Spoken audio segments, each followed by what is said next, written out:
Good day, everybody, and thank you for always tuning in every Tuesday on LinkedIn Live at 12 p.m. Eastern Standard Time.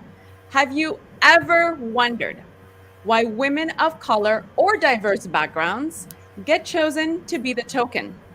A recent panel at the Wondery explored the effects of tokenism in the workplace and how businesses and employees can address it.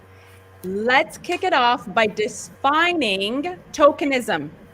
It is the practice of doing something, such as hiring a person who belongs to a minority group, only to prevent criticism. Listen carefully, to prevent criticism and give the appearance that people are being treated fairly. That's in the Webster's Dictionary. You might also be wondering what this has to do with diversity, equity, and inclusion. This illustrates how very few people are like you in the organization, and in one regard, it could have been that you were hired as a token, or they were interested in diversifying and their efforts were not fruitful. My name is Rochelle Carrier, and I'm a diversity, equity, and inclusion advocate. And for a living, I help thought-provoking leaders implement DEI plans in their workplace with an on-point 10-program workshop. And if you tune in, not only will you have better insight of our experience, it will allow room for self-reflection. In our previous episode, we shared how tokenism affected us or helped us. So my personal share is that when organizations resort to making superficial attempts to include underrepresented groups to tick a box, that's where the problems began. Monique Arrington is the founder of Arrington Case by Case, a diversity-focused recruitment firm in the Bay Area. She packs a punch as a talent leader with over 15 years experience across a variety of industries, ranging from startups to large multinational established businesses. Monique, welcome.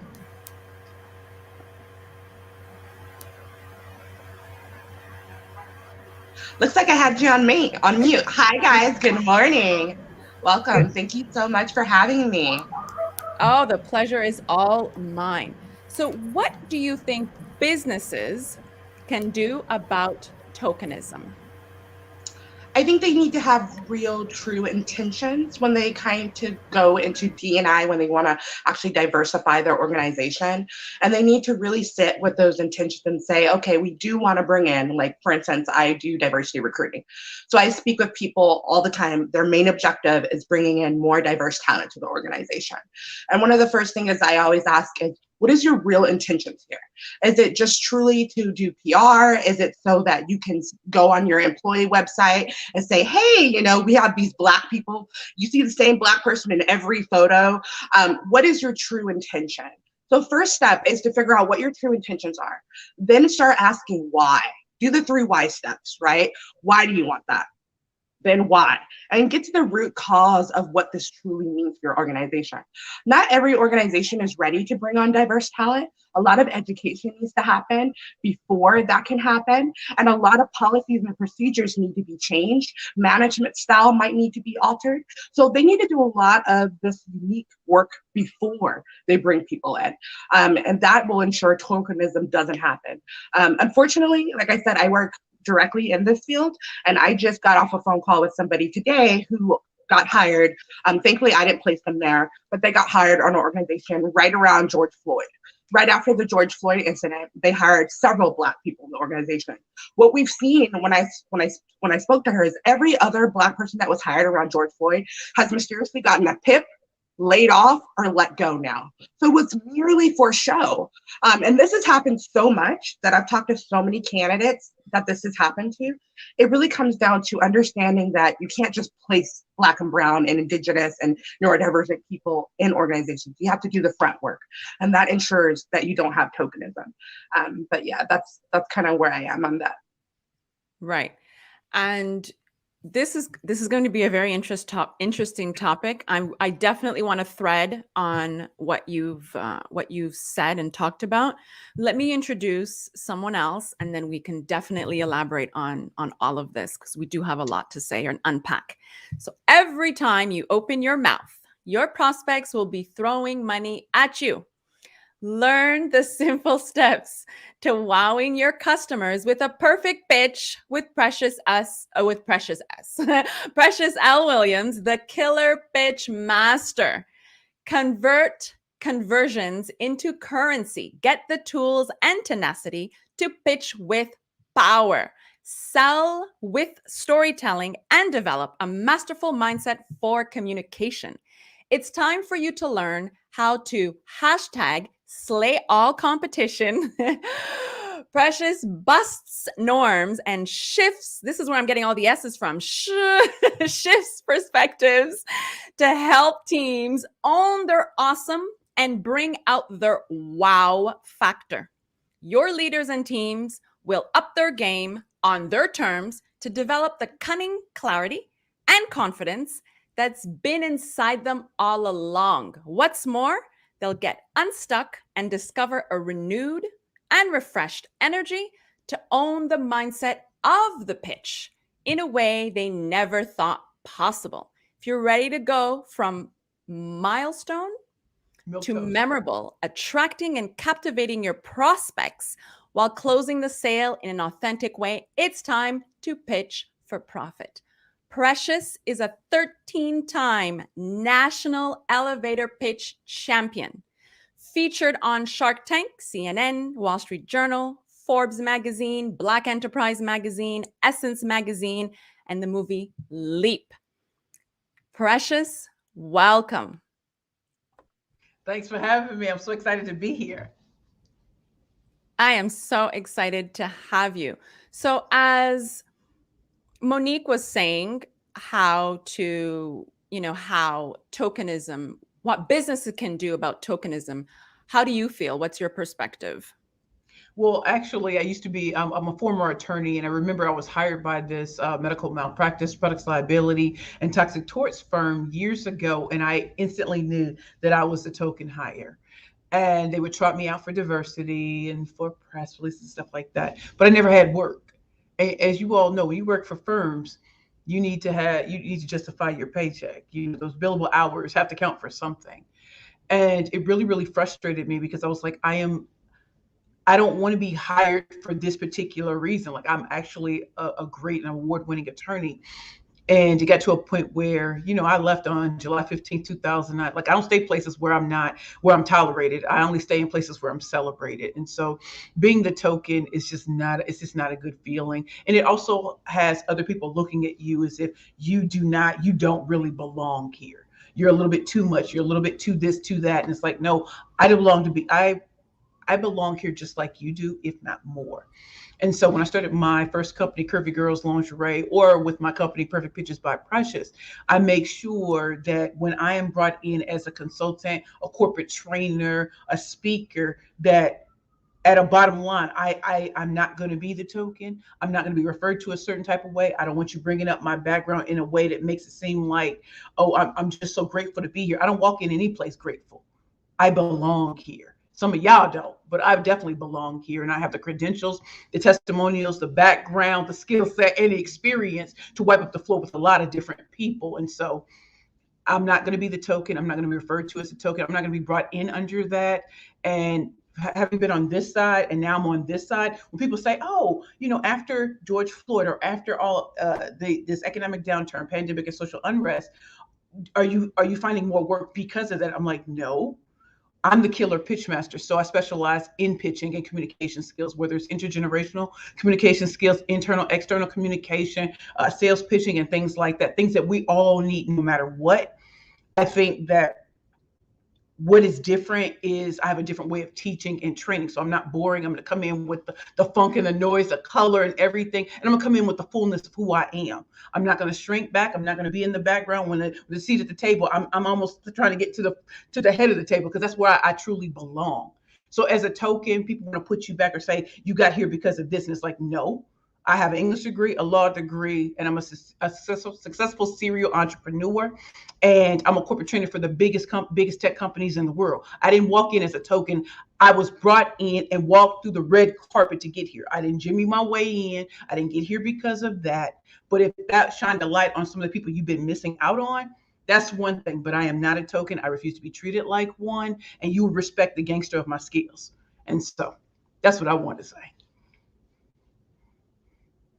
I mean, I don't know how to play games with people. I don't know how to fake the funk. At 42 years old, I played the game of, being quiet, making mild, grateful. Oh my God. No, I'm none of that anymore. No, I deserve to be here. And so when people want to talk reckless, oh, it's because it is. No, it's because I belong.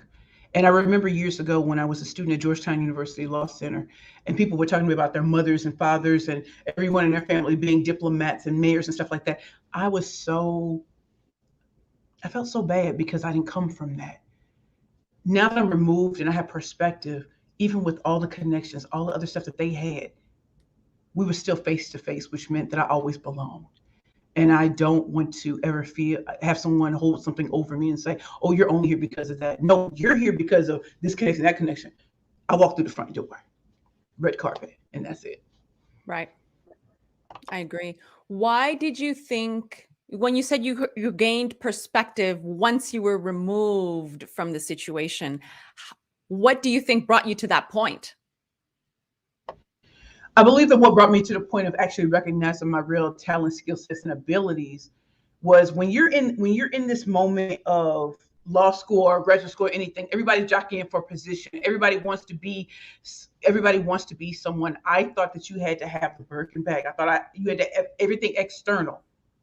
When the truth of the matter is, as much as they walk through with all of the other kind of stuff, I got there by sheer talent alone. I had a full scholarship, not because I was a token, not because I'm black, but because I earned it.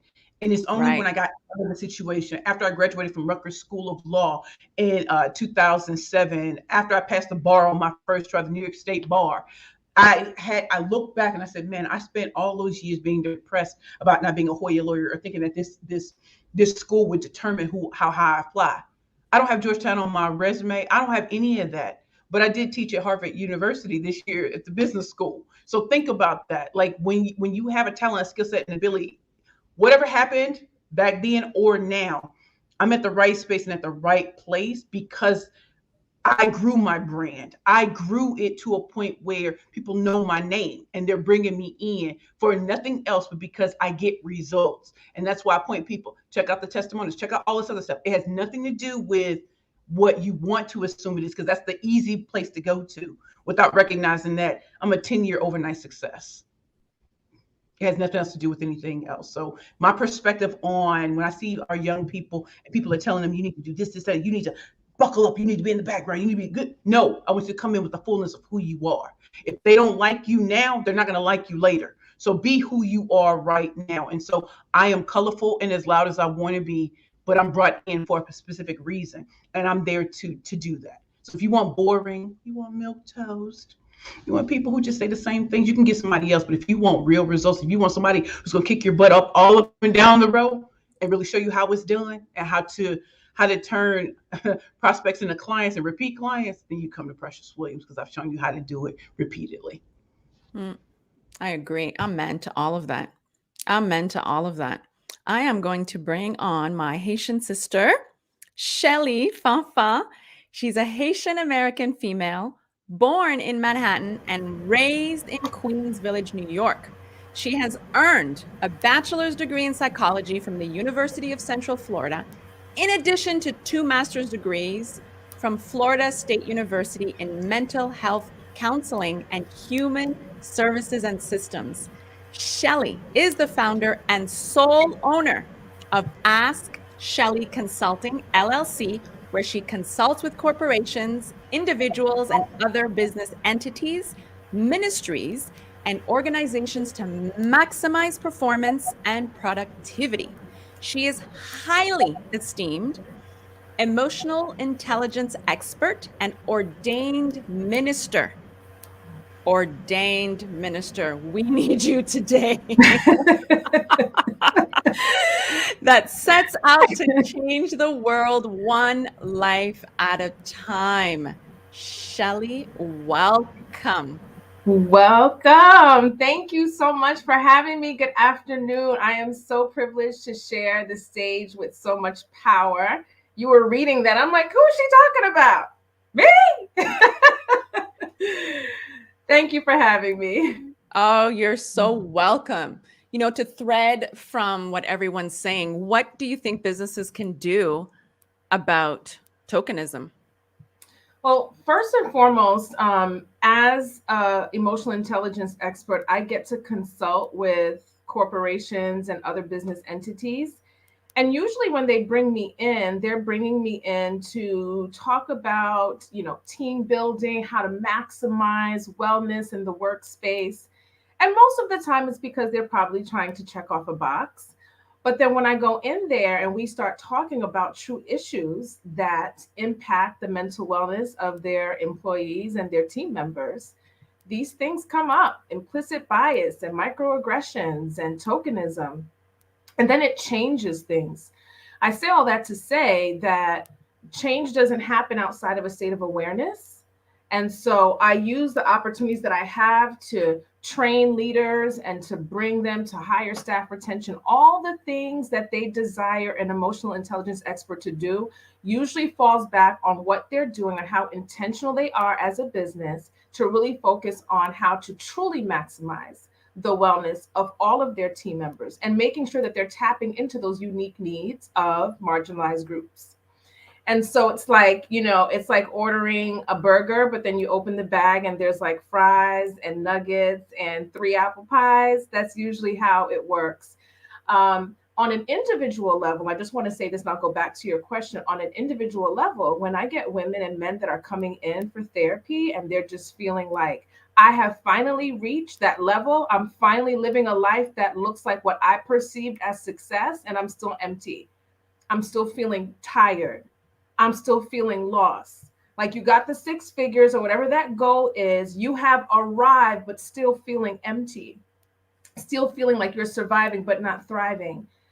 And most of the time, it's because they're coming in and not even realizing that they are suffering from the effects of being tokenized. All that pressure of being in a space and place or a level where you look to the left and the right of you and see no one else that looks like you. And you don't have that support in the workspace. And you're still having to put up this and still feel the pressure of being better than everyone else, getting to the meeting earlier, making sure that report is in earlier, and always feeling like you're being scrutinized and the things that you say don't always matter. So that's where you hear about the diversity, but not necessarily inclusion, because inclusion is impact and power. This is when what you have to say matters.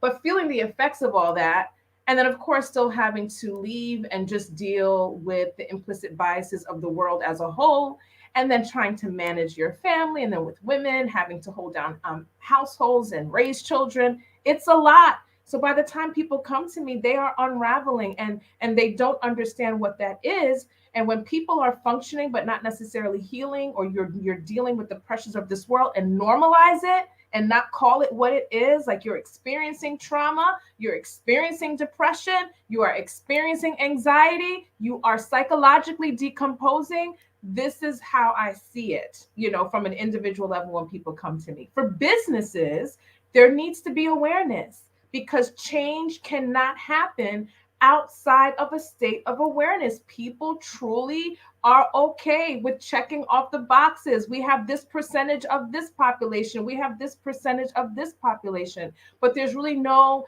equity. There's really no true inclusion, impact, or power. And the individuals in leadership don't always look or reflect or look like the customers that they're trying to recruit, or the customers that they're profiting from. And so awareness is key. And so awareness comes in when we start doing those implicit bias assessments, right? When we start to do exercises like, okay, everybody close your eyes. There's a big announcement. The biggest aircraft ever created is going to finally lift off on October 1st. And it's televised and everybody is waiting for this moment.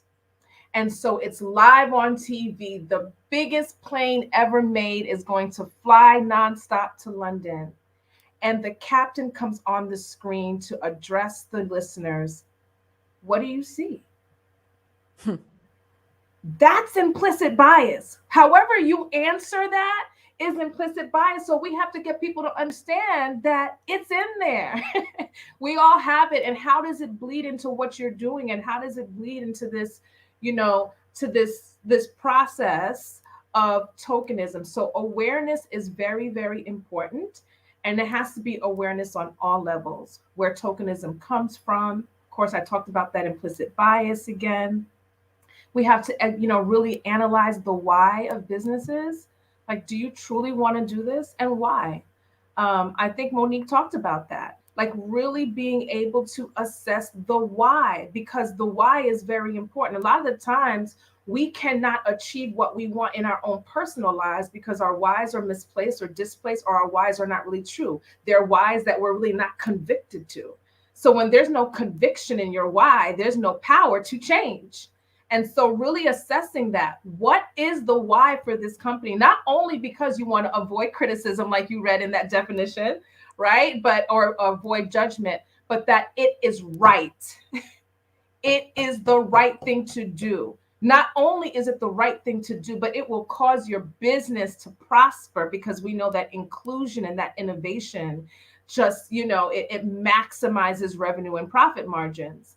So helping businesses and to really assess the why is very important. And then we need accountability. Behavior change has a lot to do with accountability. And when we are attracting life outcomes that are unfavorable, and those those patterns that continue to attract the things that we don't want, those non-preferred consequences, then that causes people to change. So how are we holding business leaders accountable? What are those consequences? Because void of that accountability and void of that consequences, is very difficult to expect any change to come forth from any human being, not to mention a business entity. Right. And, like I always say, change comes from within. And like Monique was saying, if you don't know your why, then it's very, very, very difficult to move forward, because now you're adopting all the other whys. And if you're not strong in your right, if you're not strong in your conviction, and I'm going to introduce someone who's very convicted, if you're not strong in your conviction and know your why, then it's going to be very difficult to not be a token. Let's introduce someone. Life is a series of moments. What will you do with yours? She's smiling. Malaika Simmons, performance mindset coach, TEDx speaker, and author, can help you figure that out. Malaika is a two-time Toastmasters Club president, human-centered design strategist, innovation consultant, and co-author of 2 books, including the Amazon best-selling The Success Blueprint with Brian Tracy and Entrepreneurial Elevation. Malaika is the creator of the Momentology Method and CEO of Momentology Media to help servant leading women, executives, and high performers create daily momentum and implement a plan that lets them step up, speak up, level up to design the impactful career, business, and life of their dreams. As a result of working with Malaika, her clients trust themselves. They have to know themselves, but they do trust themselves. Claim their voices and leverage their passions for profit and joy without sacrificing their authenticity and integrity. She helps them lean into their joy and genius to live a momentous life. Welcome, Malaika. Thank you. Thank you. Welcome. Thank you. Welcome to all the other ladies. I love being here. So I'm super excited. Let's get it. So the question is, it's, it's the same. It's what is tokenism? What can businesses do about tokenism? Right. So, like the previous responses, honesty.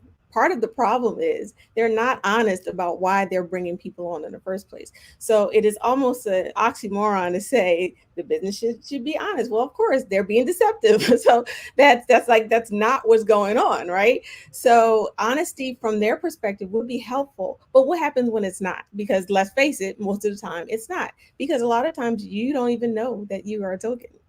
It's very possible that you could be set in a place and you just sit up there like, yeah, I got this job, like brushed off my resume, and you land in a place that is not warming and inviting, and they don't really want you there, and they're just checking off a box, right? And so then you have to perform on top of the realization that this is not what you thought it was. And so there is a trauma associated with being the only person in the room that didn't know that the reason why you're the only person that looks like you in the room is because it was designed that way, right? So honesty on their part is welcome and wanted, but we don't often get it. So I deal in the real. And so when you get to a place where you're like, oh, this is what we're doing, the first thing you need to do is take that self-assessment, because you have to realize, like you said, know thyself. I always say, know who you are. Know who you are when you come in the door. And if you realize that, hey, this is not an environment, we are so fearful of making the wrong decision. We're so fearful of saying or looking like we quit, right? Or looking like we gave up. So I'm not telling you to give up. I'm just telling you to assess and plan. Like, if this is not the thing for you, then what are the steps that you need? And while you're doing that, how can you leverage? Because if you drop me in and you think I'm a token, best believe I'm gonna be grabbing all sorts of things. I'm gonna get the most out of that situation that I possibly can. So I'm gonna tell my story. You're not gonna tell my story. I'm gonna tell my story. And so while you might have been brought in to be a token, and I will tell you that there's been times where I know that they thought they were being cute by having a little brown girl in there. But guess what? I also outperformed and ran circles around the people that they already had there. So as Les Brown says, if you're in a space and you are so good they can't forget you, then that token starts to dissipate, right? But someone else brought up about toxicity. Don't get me wrong. I don't think you should go in there and bend over backwards in a place that doesn't celebrate you, in a place that doesn't want you. So I'm certainly not saying that you should stay. I'm just saying that you probably not going to quit that day. So on Monday, you need to figure out, okay, this is what it is. On Tuesday, you need to figure out who can I talk to and what do I need to do. On Wednesday, you need to start making your exit strategy. On Thursday, you need to start reaching out to people. On Friday, how you doing? So long. And you can find someplace else to be next week. Now, obviously, I sped that up, right? It might not take a week, but the whole point is that just because you're in a space does not make you part of that space. You don't have to own it. You don't have to own it. You own who you are and where you're going, and the rest will take care of itself. And it's not to say that there won't be some snide remarks. It's not going to say there won't be some people who look at you a certain way. Or backlash. And there could be backlash. Yeah. One of the things that I teach my clients, so I'm also an executive coach as well. And so I work and teach organizations and people to lead with empathy, right? And so empathy-based solutions means that if you can't figure out what someone is feeling, if you can't figure out, if you don't want to figure out, you're not going to solve for that person. So if you have people who don't care who you are, all the nice things and all the good things and all the things you can do don't matter. So figure out where and when you matter and double down on it when it's there. And when it's not, be okay with walking away. And a lot of times we're not okay with walking away. There have been studies that shown that there's a glass ceiling, right? So we're talking about tokenism. It could be from gender, it could be from sex, it could be from your race or whatever. There are studies that have shown that not only is there a glass ceiling, there's a glass cliff, right? Meaning that you get there and you think that you've arrived. And as a woman, do you know that how many Fortune 500 companies have hired women or minorities in failing organizations just so they could be replaced by white men? This is not something that I'm making up. Y'all can go look on Forbes. This is something that they do. So here's the thing. Most white men are not going to take these very difficult positions, right? So we're so happy to be someplace, as Precious said, we're so happy to be. I'm so glad they chose us, that we take on positions that already at the onset are not planned for success. And then when we fail because we don't have the resources, when we fail because it never was intended for us to succeed, then they bring someone else around who's the savior. That's the savior complex, right? So here you have a white male that, or in a case like with Pepsi and India Nuri, she did all of the things. So now that I got it going for you, you want to bring in a white man to take all the credit for it. So we have to be aware that some of these things are going on and happening, and don't be bitter, right? Life is not fair. It's just not. What can you do to make the situation serve you in the best capacity in the time that you're there and get what you need to get out of it? And so sometimes we're so afraid, and I teach not to make fear-based decisions. It's like, for me at this point, when I'm afraid, that's when I move forward toward it, because I know that there's some good on the other side. Everything you want is on the other side of fear. And when you act in fear, you're not acting in your best interest. So I'm going to move forward. And yes, it's going to be sticky. And yes, some things can be happen. And yes, there could be backlash. But guess what? What's the alternative? That you go cower in a corner somewhere and let them write the narrative? No, that's not what we're doing. That's not what we're doing. So if I have anything to say about it, and sometimes I do, right? I write my own narrative, and when you don't, you rewrite it, because they're good for revisionist history. Oh, y'all want to write some stories? Let me help you. I'm good at writing. I got A's in English. Let me help you write the story, and I'll tell it the way I want to tell it. Right. And so we are so afraid of doing that. Again, it all boils down to fear. Everything you think about, every time we want to do something, we go, oh, wait, I can't, right? We're telling ourselves all of these stories. One of the dialogues. The dialogue that's in your head. Change your vocabulary. So one of the things that I teach my clients in human-centered design is, don't say can I, because can I is binary. Either you can or you can't. So once you say how can I, automatically your brain starts telling you how you can. It's on and off. How might I opens possibilities. So instead of saying can I afford, how might I? Can I get this done? How might I get this done? It opens up your mind to ways that you can do things. So yes, you might have walked into a situation that was meant for your downfall. But let me tell you something. He moves all things for your good. So anything that someone else meant for you to fail at, you have all the requisite skills and abilities to turn it around. You just have to have some trust and some faith in yourself. And so we talked about that a little bit too, right? So I can go on, but I get very, very passionate about this, because I have often been the only one that looks like me, and I don't care. I don't care. I won't be the last. I know that. What I'm gonna take an opportunity that's this big and kick it wide open for others, so that it's no longer, we can get past this the first, because I've seen this across LinkedIn so many times. I can't wait to stop saying the first this, right? And it is what it is. And until we do, we just going to have to keep on kicking doors. Just keep on kicking them in and doing the best you can and working with integrity and authenticity. Bring your whole self. I show up in every single space. I don't care if it's TEDx. I don't care if it's a congressional briefing. I don't care where it is. I show up as me in all the spaces that I occupy. So absolutely. Absolutely. I want us to all have this conversation together.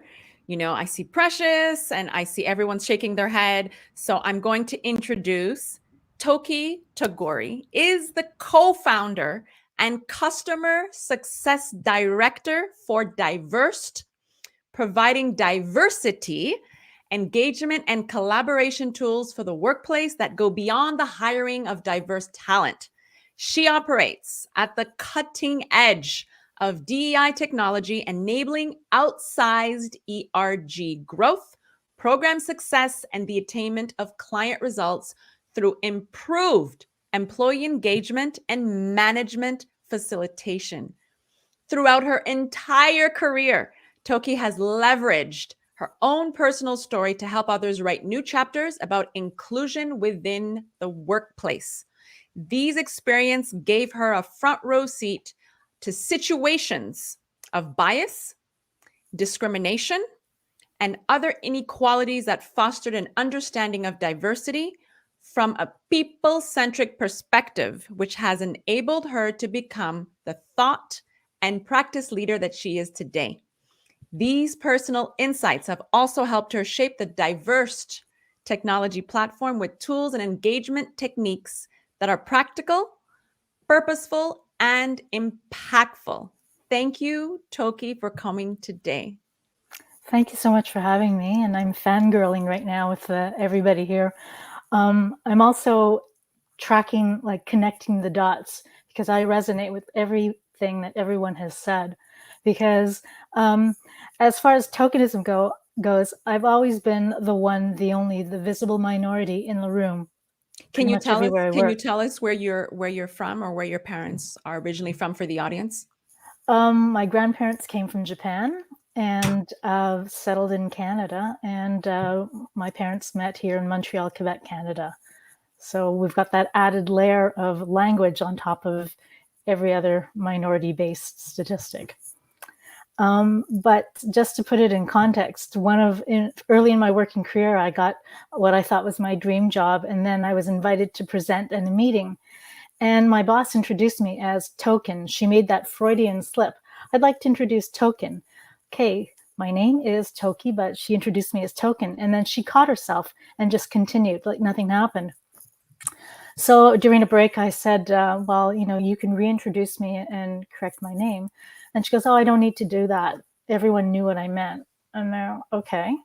So then I went to the HR director who was there in the room, and I said, should I say something to you? And she said, oh, don't worry about it. So I knew I wasn't getting support anywhere else. So I stood up for myself. So I made the hello, my name is sticker, and I wrote Token on it.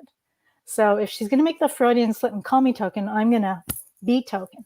So when I got up to do my presentation, I had that Token written on my blouse, and everyone's looking at it. And then you can see, as they realized what it meant, and you can tell that I was pissed off, then it became a whole different thing. So at the end of the day, my boss reintroduced me. And then I said, okay, now are you going to apologize? And she goes, oh, I don't have to. And I said, well, you should, because what you've done is it's showing me the type of culture that exists in this company, and it's not right. And, I'm the only one, and that being made to feel like you don't belong, you're not accepted. Somehow you, as Shelley was saying, you've got that extra pressure that now you've got to outperform in order to justify that you do belong. So that continued on for as long, but, beside my name, Toki, Token, and then they just started calling me the little Chinese girl because they just didn't want to deal with anything else. But, standing up, and I realized not getting support. So that's part of the culture. And that's one thing that we work on through the businesses that are my clients, is establishing that culture of supporting each other, that culture of belonging, so that no one has to feel like they're the token hire, that they're checking a box. Everyone has value. And it's how you bring your team together is how you establish that value. Right. There's a backstory as I do all my research and, vetting all you beautiful women on LinkedIn.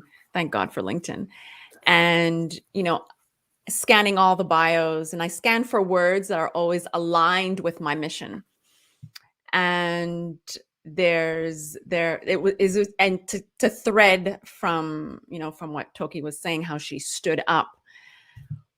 Little did I know, her daughter was actually, she had asked me, do you know, I think you said an elementary school teacher, Sabine Douget. And then I said, that's my mom. And she said, well, my daughter was your mom's student. And the story unraveled, and quickly called my mom. And I remember my mom had to process, because it was a long time ago. So my mom had to process the information. She contacted another teacher.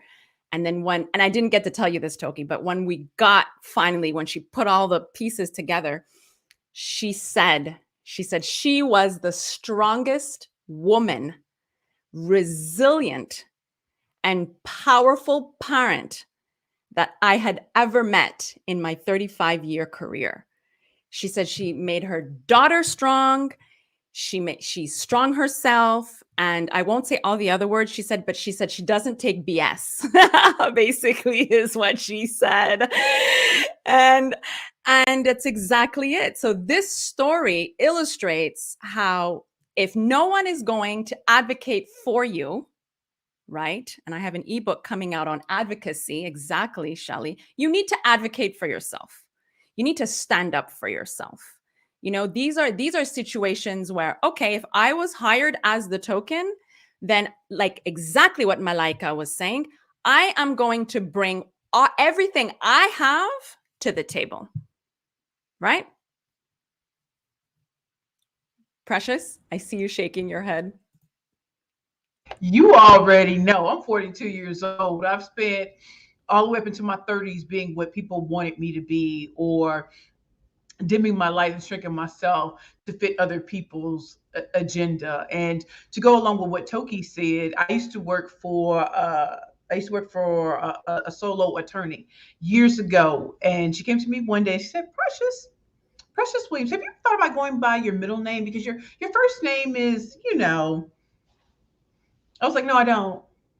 And she's like, well, you know, it's ethnic. I said, oh, it's a black name. She's like, yeah. I said, well, if you don't like my first name, then my second name is really going to tell you I'm black. She said, well, what is it? I said, it's Latanya. She's like, oh, well, what about Precious L. Williams? Is a wonderful name. It's a star name. It's a star name. You know, I'm meant to be different. I'm meant to stand out. And you're going to remember the name Precious before you remember Tiffany or Amber. Precious Williams. And she kind of okay. And I felt like, well, shoot, did I just bark? But I'm like, no, you're not going to disrespect my name, the name of my grandmother, the baddest bee that's ever walked the face of this earth. I wish you would. And so now that I'm 42 and I'm fully in who I am and coming with all my background and my experiences, I love what Toki did. You know, I have to advocate for myself. I'm going to make you uncomfortable. And a lot of us are going to make people uncomfortable when we assert our dominance and our power. You're supposed to be in the background. You're supposed to not say, I'm going to say whatever I want to say and keep it moving. The way that we look at white men or men, period, I'm not shrinking back from anybody. Like, you will give them deference, you will give the same to me. Or I go to where I'm celebrated, not tolerated. And I think that's why I never worked in corporate America too long. I've only had a job last long. I've never had a job last longer than a year in my life.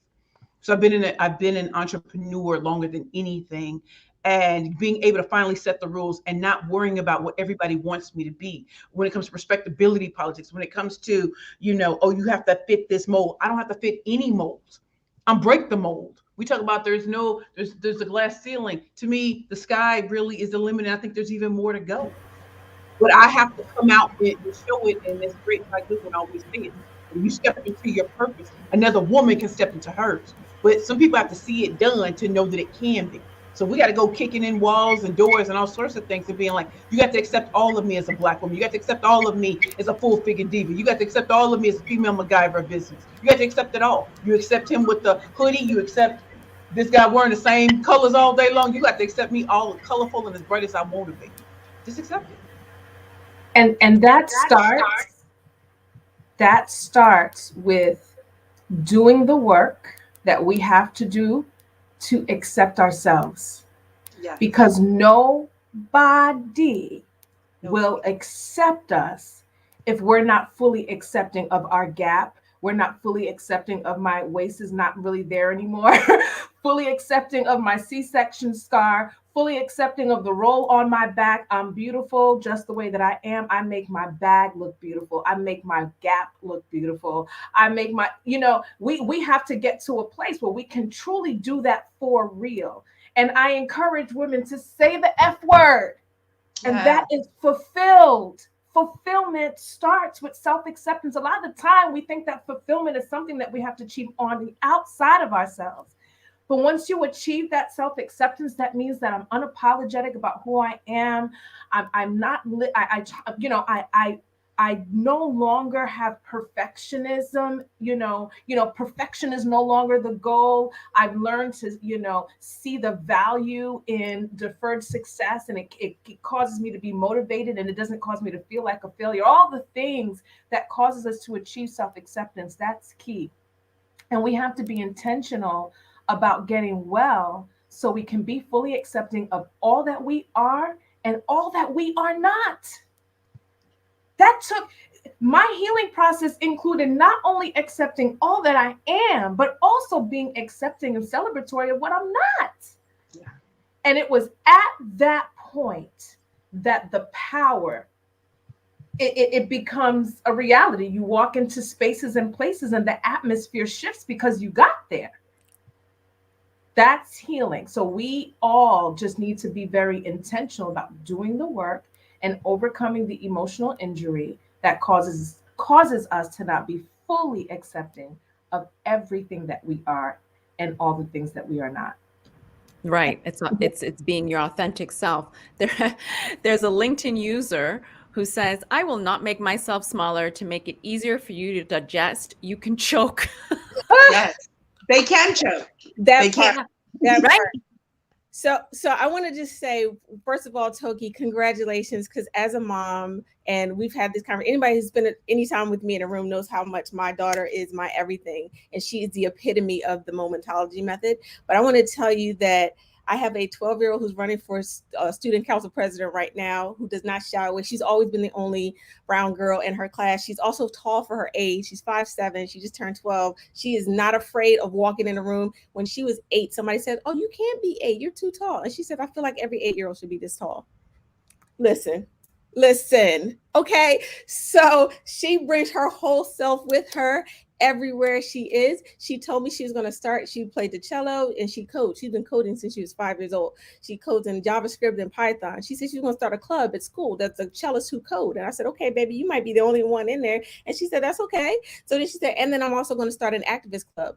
I said, "An activist club for what?" She said, "I don't know, but they got to be doing something wrong." Listen, this is what I'm telling you. This tokenism that we're talking about and how you show up and whether or not you're afraid that you are representative, it's also about legacy. It's also about, what are we teaching our girls? What are we teaching the young women and people who look up to us as well? And so, Toki, I just applaud you, because just hearing that is, it just strengthens my spirit. So I'm so happy as a mom who's like, I play second fiddle to my 12-year-old all the time, because she's not playing any games. She is here for all of it. And so that is partly innate, partly what God gave her, but also because I have never, ever, ever made her feel like she needs to shy or dim down at any point in her life. And so that's very, very important. And that also reduces the, somebody might make the mistake of trying to make her a token, but it's not going to end well. That's all I'm saying. Right. It's interesting you said that. And I think I've said that a few times on the show. My daughter is 6, and it's exactly that. At the dining room table, she has her opinion. She can speak. She's not shied away from speaking. And growing up, and I think it's general Caribbean, African American. It's all shh, laughing too loud, shh, speaking too loud, shh, go to your room, shh, shh. There's always a shushing, and it's interesting because I think we like you all being moms, there has to be a point where we break the cycle. And in breaking that cycle means to teach our girls differently, to have that space. My daughter is also, or was in previous schools, also always the only brown girl. And now being in a school where it's 50% Haitian, has made a difference in seeing, okay, there are other people who look like me with different shades of brown, but it's imperative for her to know, even in that environment, you still have a place at the table, and that you make your place and you make yourself known at that table, because there's no other person that can validate you, compliment you and instill that confidence in you unless you already have it in there. So it's really our job to instill our girls with the confidence, with the self-esteem, and to bring everything they have at the table. Everything they have at the table. This it's important because this is the legacy that we are going to leave behind, right? Malaika, this is the legacy, right? Toki, you're all parents. So this is something that we need to celebrate it. Our kids need to celebrate it. And Monique, I want to say thank you for something. The show's not over yet, but I want to say thank you for something before I forget. I remember having a conversation with you, and I remember saying to you, something about a lemonade stand. And then, you were saying how this is what you do for your sons, and how, to have their own businesses, and how to put money back into the Black community. Mm-hmm. And I thought, lemonade stand, you said, well, remember, Rochelle, if you create a lemonade stand, if your daughter does a lemonade stand, she has to have all different colors of lemonade. And then I thought about it, and I said, oh, gosh, in this dying heat in South Florida, now that I've actually spoken to Monique, I actually have to do this lemonade stand for my daughter. What is it going to instill in my daughter if she does this lemonade stand? So I had her create flyers. It was 95 degrees Fahrenheit here. She went with Christopher door to door to door. She created her own flyers. All because of you, Monique. You made me take it up another level. She wrote that out in her 6-year-old handwriting. She went to the neighborhood and she gave her flyers out. She forgot about it. And then I said, well, now that you gave the flyers out, now you have to stick to your word. I said, because now you told everybody that you're having a lemonade stand. Mm-hmm. So to come to this, conclusion or the takeaway was finally the lemonade stand happened last week or 2 weeks ago. And she didn't realize how much work she had to do to present herself. She had to tell people how much the lemonade was, what kind of lemonade it was. She had to describe all the different colors. And I had her speak. She had to present. Yes, she had to present this. And when she saw the money she was making, she realized, she said, Mommy, this is a lot of work. And I said, it is a lot of work. And then I said, this is what Mommy does. And this is what Mommy's friends do. I said, we have to work to be able to grow and build something.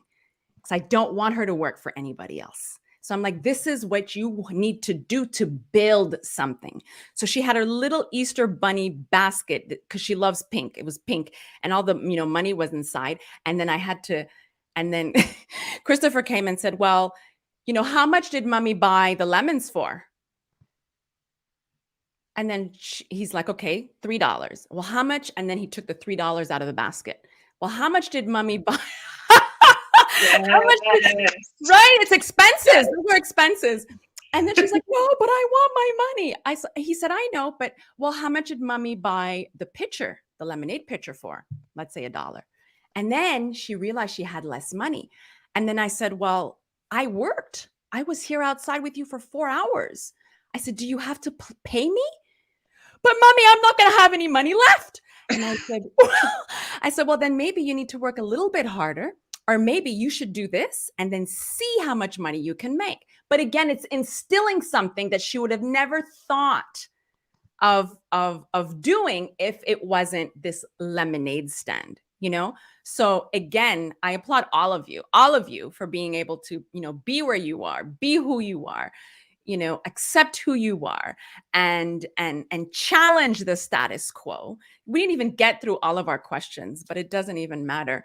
And then and then like Precious said, you're reaching for the sky. The sky has no limit, right? Definitely. Right? Someone said yes, right? Shelly, Malaika, chime in.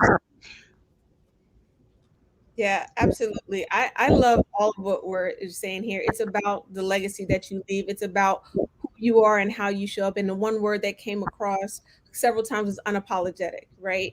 And so I always say that I serve unapologetically for my zones of joy and genius, and I encourage others to do the same because we are more productive and we're more happy when we actually work in the things that make us happy, right? Work in our joy and work in our genius, regardless of what table we happen to show up. And guess what? If there is no table, make your own. And so that's kind of the through line for me in terms of tokenism is it is perception partly, right? And I also want to say the last thing I would say is don't assume tokenism, right? Because you are the only person that looks like you, that doesn't mean that you're seen as a token. So if you walk in with that chip on your shoulder, like, oh, I must be the token because you're the only one, you have brought that story, right? And so I walk in, as Precious said, assuming that I'm here for a reason. And then you let it go from there. Let them tell you that that's the way they perceive you. As Toki, they called it out when she came in the door, right? She didn't come in there with that. They put that on her. So I would just offer for anyone that's listening and watching today that you walk into the places as unapologetically, do what you do in integrity and authenticity, and then let the chips fall where they may. You deal with it when it comes. So it's too much of it is fear based. Well, what if I am? What if you are? Right. Well, like I Exactly. said, I think that you give people permission for you to be a token. I always say you give people that permission. I never gave anyone the permission to make me a token, so I don't ever feel that I was. So I think you have to really understand that when you get that job, that it's your job to show up as yourself every day. It's your job to show up as yourself in the interview. It's your job to do those things. So when you get in that role, that they know exactly who you are. We live too much with masks on. I refuse to wear a mask of professionalism. I refuse to wear a mask of any sort. I'm going to be who I am 100%. One of the interview questions I used to always ask when I would work in corporate America, I would say, so this is who I am 100%. How am I going to fit into this culture? I am loud. I'm going to tell you when things are wrong. I'm going to fix things and not ask for permission. My whole allegiance is to myself and to the profitability and production of this company. So I'm always going to be there doing that work. How's that going to work for you?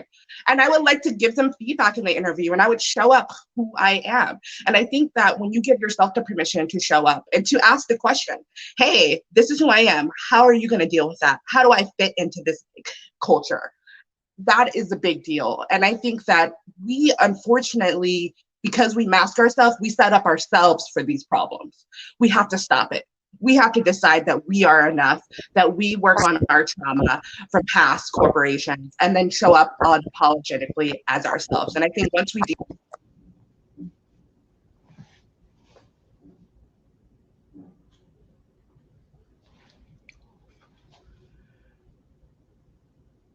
over 250 people in 3 months. There's no debate about my qualifications. So I think it's really a permission thing. Don't give away your power. You have no reason to give away your power. Stop it. I wanted to say something, Malika. I got to get my daughter to hear what you just said about do not assume you're the token. So my daughter is 20, and all of her friends are about a year to 2 years younger than her. And they all just started at a HBCU here in the state of Florida. My daughter, praise the Lord, is had so she's 2 years, so she's in her junior year in college, right? So she went away when they were still in high school, and she goes to a predominantly white institution, and in New York, and it's the top 20 right now, and she really has struggled. The first year she commuted, so we thought, okay, well, it's because she's commuting. The second year we made the sacrifice for her to dorm, and she was still isolated. And she had this idea, this perception that, yeah, they're always asking me to go out. They're always asking me to go out. They're always asking me to, and she feels like I just refuse to be the token. And so one of the things that I said to her at the start of her junior year is, are you going to make this your college experience? That you're going to isolate yourself because you refuse to be a token. This is your college experience. You make it. You can make it what it is you are expecting. You can create the space and place that you want. And so I've been really encouraging her, accept the invitations. Go. What's unsafe about it? And so this year I'm noticing a difference. Like, she'll call me like, Mom, I was invited to go thrifting. What in the world is that? I'm like, I think it's like thrift store hopping.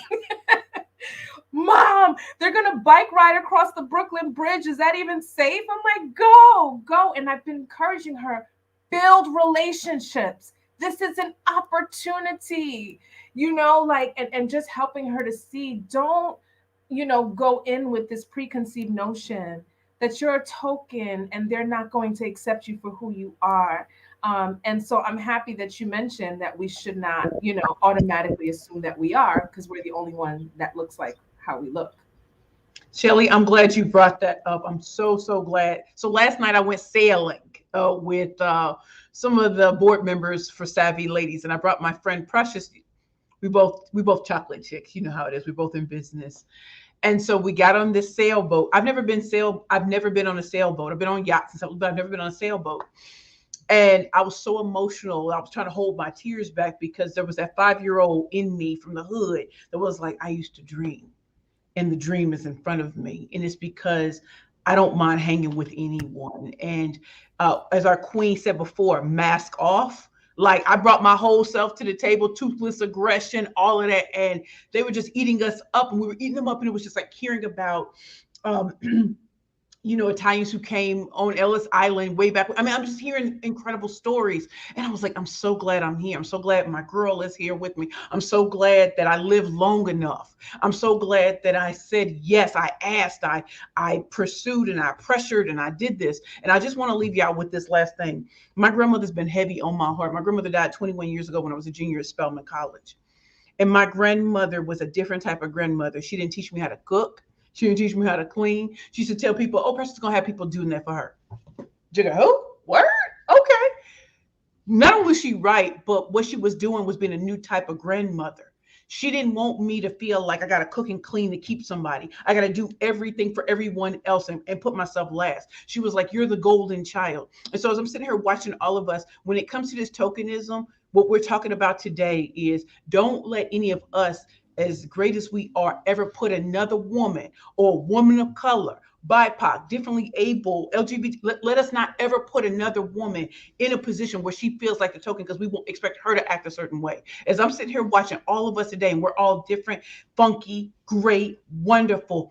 I need more of this. And this is diversity in and of itself. We're all from different backgrounds. We all come very differently how we express ourselves. Some of us are introverts and extroverts, and I love it all. I love it all. So tokenism isn't just like race. It can be just like, oh, well, we all should do this. We all should wear pearls. We all should have Birkins. I don't want none of that. I'm the Birkin. I'm gonna come in as I want to come in, ridiculous, loud as any of us do, and just allow another woman to be herself as she finds her way through the world, and encourage her to be as unapologetic as she is too. Absolutely. Absolutely. So, do you believe then, and this is for all of you, that tokenism is a wall and not a bridge? Or do you believe it's a bridge and that it's a wall that we have to keep climbing? Anybody? I think that's a personal decision. Mm. I think that is a personal decision. You can make it a wall or you can make it a bridge. Right. I think a thing is just a thing, right? Nothing is good or bad. It's how we respond to it that makes it so, right? There isn't a thing. We are all just energy, neutrons and protons, right? There is no such thing as bad. It's just how we perceive it and then how we react to it. Right. It's a paradigm shift, and it's a mindful shift. Like we said earlier, we have to change the inner dialogues, to make that shift, to be able to attract something else. And we were talking about, it's what you attract, but what are you mirroring? It's the law of attraction. What are you mirroring? What's that? Amen. Someone just said, yes, amen. Yeah. Cassie said, yes, yes. What are you mirroring? What is it that you're talking about? Yeah. Or thinking about that energy is coming out, right? Absolutely. And it starts with one, because how do you count? You got to start with one before you get to 2, 3, 4, 5, 10, 20, 100. It starts with one. So right.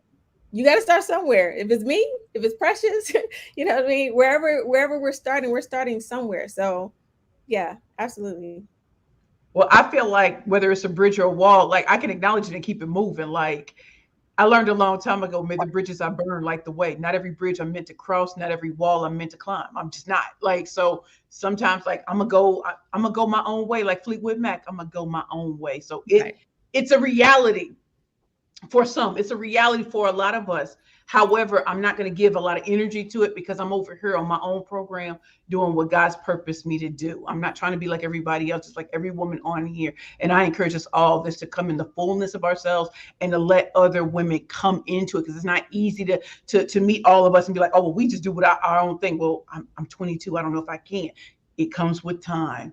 It comes with being around wonderful women like us, and also allowing yourself to find who you are. And so go Right. big, go home. Mm. And I also think you Toki. have to define wall. I mean, you can have a brick wall, but that's not to say that you can't carve a window or a door through it. And once you do that, like, other tools exist, such as actual allyship. I mean, actionable allyship. People who are taking action to bring you to those spaces, bring you to the seat at the table. Sponsorship, mentorship. Those are things that companies can also support. But, carving that or breaking that door through that wall, that's where it's got to start. Absolutely. Absolutely. It's carving that wall and making your space. We always say you bring yourself to the table, make your space. So my keynote is that while I tried to limit my own bias as much as possible by interviewing only women whom I did not know and sticking to the same set of questions for ongoing interviews, it was impossible to completely remove my own personal experience from this discussion. Without it, I would have not been able to undertake it in the first place. And ladies, I want to say something. I've only been doing this since June. I have had over 50 women already on this show, and it's because I'm living my authentic self. So when I hear you talking, I am fighting back the tears because I took a leap of faith. I resigned after teaching for 25 years, and I didn't know what I was going to do, how I was going to do it, but something inside me drove me to where I am today. And to see and to meet all of you, I have no words. I have no words. I just want to say thank you so much for always saying yes to my show. Because I truly believe that once you're yourself, everything comes easily. Yes. I don't even feel like I'm working. I do this, it's intentional, it's purposeful. I'm who I am. I feel good. I could say things that mean something to me. When people say, no, I can't do your show, I move on to the next person. Most of you are people who've been on my are women who've been on my show already. And I want to say thank you so much. So much. Without you, I would have not been able to undertake this process of becoming a new version of myself. I'll be 50 in November. And the process was overwhelming at the beginning. But when I saw all of you coming together, receiving my emails, writing testimonials, and I ask for little things here and there from each and every one of you, you're the ones who've all made it possible for me. So I want to say thank you. Always accept who you are, be graceful, and we need to recognize that we're not alone. I know many of us are having these transparent and courageous conversations and dialogues with the people around you, trying to figure out how you feel about all of this. Ponder that change starts with us. How you resolve those questions will be distinctive to you as women of color and of diverse backgrounds. We uncovered the results of tokenism. What is crucial is that you go through the process. Enough of us can just do that. And over time, we will continue having a united front. Transparency, like we said, and authenticity is the key. We need to be true to ourselves. Give yourselves grace and space. Thank you so much for making this happen for me. Thank you again, ladies. Thank you for listening. Send us your comments. It's been an utmost blessing to have all of you on the show today. This has been another epic moment, and there's more to come. Next month, let's skip a month. October, we'll be discussing imposter syndrome. And in November, with the executive producers, we've decided to do how men navigate race and gender in the workplace. Ladies, stay tuned. We have a whole bunch of stuff going on behind closed doors, ebooks coming out, website popping up. The workshops have started. We need to stick together, find a way to help ourselves grow our business so that we can continue to prosper. Thank you so much again for listening. This has been another epic moment. Thank you. Bye.